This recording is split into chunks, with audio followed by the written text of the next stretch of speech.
الدراري السلام عليكم، مرحبا بكم. اليوم كما كتشوفوا كما بغيت نقول لكم، اليوم غنديروا فيديو ان شاء الله في مدينه جديده واللي هي مدينتي بطبيعه الحال. اليوم راه حنا في الدخله ديال مدينه صفرو بطبيعه الحال معروفه كحديقه المغرب. اليوم غنكتشفوا ان شاء الله جميع الجوانب الزوينه. الان كما كتشوفوا كنتواجدوا في الدخله ديال مدينه صفرو، واليوم غنوريكم الرمز ديال اي لوف صفرو فين كيتواجد هنا على يديكم اليمين.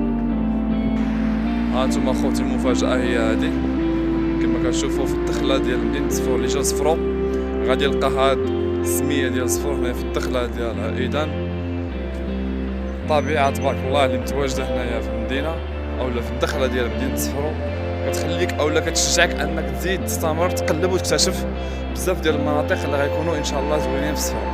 وبطبيعة الحال ما غاديش ننسى من بعد إن شاء الله ما ندوزو مدينة صفرو غادي نحاول أني ندير لكم فيديوهات اولا واحد اللقطه على الكهوف الموجوده في البهاليل، واللي هي واحد المنطقه اولا مدينه صغيره متواجده القرب من مدينه صفرو بعض الكيلومترات، يعني ماشي بزاف، تقريبا من 5 دقائق ديال الطريق.